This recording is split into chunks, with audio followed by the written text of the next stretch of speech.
Takže čau televízi do dalšího videa a dneska tady budeme mít Stardropový event v Brawl Stars. No, funguje to jednoduše. Vy, když si tady dáte news a tady s tím se dá hejbat a když si najdete tady tu kolonku, tak se vám tady ukazuje prostě, jak na tom jsme. Funguje to jednoduše. Prostě na celém světě jsou hráči, kteří dávají killy. Jako prostě zabijou někoho a takhle se to naplňuje a za každý ten cíl dostanete Stardropu. Každý na světě dostane tu Stardropu do shopu. Normálně třeba tady vedle Daily Phoebíčka to tady někde bude a uvidíte třeba Mythic Stardrop, ono se vám to otevře a teda máte mytickou Stardropu a můžete mít třeba skin. A my už jsme trefili, nebo ne my, celý svět trefil už Super Rare, Epic, potom jde další Epic, potom Mythic a potom Legendary. A no, tady jsou nějaký trapné věci, které si můžete potom přečíst. A ještě tady nad tlačítkem Play dostáváte po 2 Stardropech, což je hodně jako velký boost pro ty, který třeba jim chybějí token doublery, i když mě úplně nechybějí. Já mám asi 5000 tady, 5711, takže já jsem v pohodě. A taky jsem dal 30 000 pohárů včera. Protože tady nový brawler Perla, já jí říkám Perla, prostě se jmenuje Pearl a má asi 2 skiny, který si tady ukážem. Takovýhle skin, nevím, modrej prostě. A tady takový akvárko. No a to dostanu já jako tady na 70. týdu, protože mám Brawl Pass. A tady to budu mít a natočím s tím asi video. No a ještě tady máme, tady se to ukazuje i nad tím tlačítkem 2x Stardrop event, no. A teď se jdeme podívat do hry za Perlu. Takže a je nový loading lobby, protože je v shopu nový Mecha Edgar, který je ve výhodném packu i si player ikonou a se sprayem mám dojen za 300 gemů, což si ho asi nekoupím. Já jako prostě hraju free to play, ale Arty je furt mega silný. Mega silný. No a potom si ještě ukážeme gadgety, star powery, všechno o Perle. Což nevím, jestli bude v tomhletom videu. A teď to tady jdeme podrtit, takže já jsem blbej, ona se ta bublina vrátila. No, tak. A máme střed. A když dlouho neútočíte, tak se takhle přehřejete a máte mega silný útok. I když já jsem ho teda teď úplně netrefil. Zabiju ti nohy. No. Tak. Mňam. 6 powerů. A teď jsem zase přehřátej. Už mám spálený sušenky. Tak gadgetem ho spálím. Ne, to byl klon. Aha. No, tak to je trošku trapas. A jo, tohle je Willow, kdybyste nevěděli. To je takovej zajímavý Barley. Mně se za chvíli nabije Hypercharge, to si řekneme, co je. Rychle, uhýlovat a teď útočit. Jo, já bych první zabil... Já nevím, koho bych první zabil. Tohle bude reál, tam to bude klon, ano. Tak, jdeme ho zabít. Mohl jsem do fire, a to už je jedno.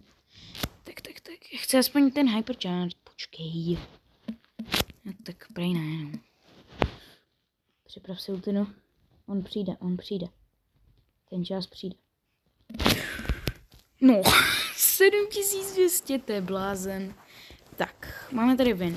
No a takhle to vypadalo doteď, jo. Furt jsem takhle vyhrával, no, 143 pohárů jsem našetřil.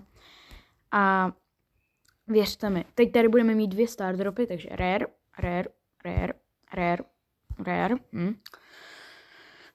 Super. A teď rare, ne, tak co je, ale. To nechci, ale. Tak. A ještě tady v questech máte takový speciální quest, který nevím ještě jestli je, že máte dát 50 kilů a dostanete 10 gemů. Já už ho tady nemám, protože jsem si ho poctivě dokončil. A teď se jdeme podívat na nového brawlera Pearl. Gadget. Tady ten dělá to, že on vystřelí zapálený sušenky, který, když zapálená sušenka trefí nějakýho hráče, tak mu dává, jakože prostě když, jako Ember, prostě pomaličku mu to ubírá. Nebo něco jako Crow s tou dotkou, prostě hoří chvíli. Druhý gadget nevím. Gear má jenom jeden, tady ten speciální gear. Ne, ten má každý přece, promiň. Tady ty nevím, moc se omluvám. Ale, ano. No a Hypercharge má takový speciální, to si vysvětlíme, nějaký vyvolený brawleři mají Hypercharge, který stojí 5000 coinů a musíte mít 11. power level.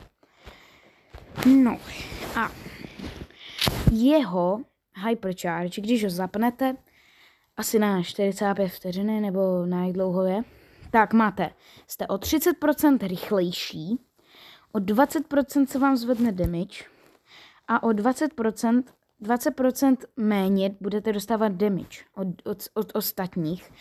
A taky, když dáte ultinu, tak vám potom zbyde takový rybníček, do kterého když někdo vejde, tak mu to začne ubírat.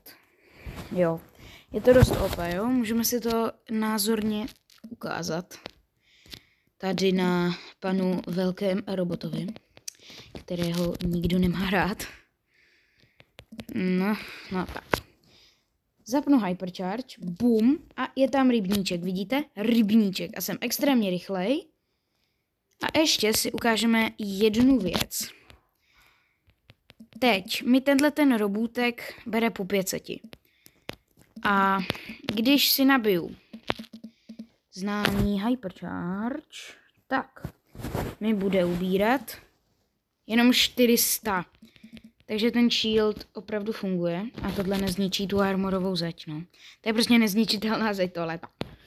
No a ještě gadget, zapálený sušenky. Tada. No a takhle pod útokama, jestli vidíte, tak když ho vystřelím, tak se mi odebere. Ale pod útokama je něco jako u bibiny, že ono se mi to tam nabíjí. A já, když se to nabije, tak se přehřeju. Vidíte, jak se mi kouří z komína. A názorně si ukážem. Jo. Bum. Když ho trefím úplně s tím minimem toho nabitýho, počkej, tamhle damage per second dole, nahoře v rohu ukázaný, tak mu dám 3202 se všema sušenkama. Teď si počkáme, než se nám dobije ten dobrý útok. A damage per second, tady to je nahoře, vpravo v rohu, tak. Teď, když vystřelím, tak to je 5281, takže se opravdu vyplatí čekat. A ještě s Hyperchargem to dá 5905. No, takže je to dost dobrý. A taky, když dáte tu ultinu, tak se vám ty charge celý odeberou. Což je teda trošku škoda. Ale je teda mega OP a jako brzo ho nerfnou, takže si kupte Brawl Pass. Když na to nebudete mít, tak na to nebudete mít, no, prostě s tím vám já nepomůžu. Ale je to fakt dobrý brawler, jako. Takže 100% ho chcete, a to mi věřte. A také mám už Dauga, to je taky brawler, o kterém taky možná někdy natočím video. A teď se ještě podíváme na Brawl Pass, protože jdeme úplně od začátku. Jo? Různě tady odměny, na začátku máte 2750 blingů, to je hrozně moc, jo. 1600 blingů, kredity, coiny, spray, všechno tady máte, jako nechcete kupovat prostě, nebo jako mně je to jedno, co si koupíte, ale nejlepší věc v Brawl je si koupit Brawl Pass, protože to vám dá tolik odměn, když ho dokončíte, to je prostě nemožný.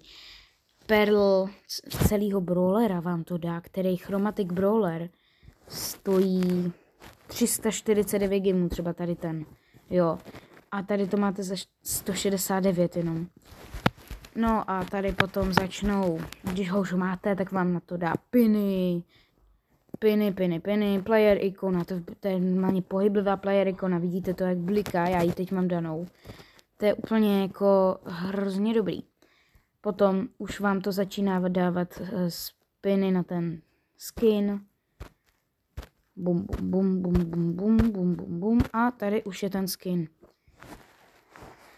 A je to Brawl Pass a ono v minulosti se tady ta složka jmenovala Brawl Pass Exclusive, ale co mě docela štve, tak například u mýho Bazile, tak na ní mám tady taky toho z Brawl Passu.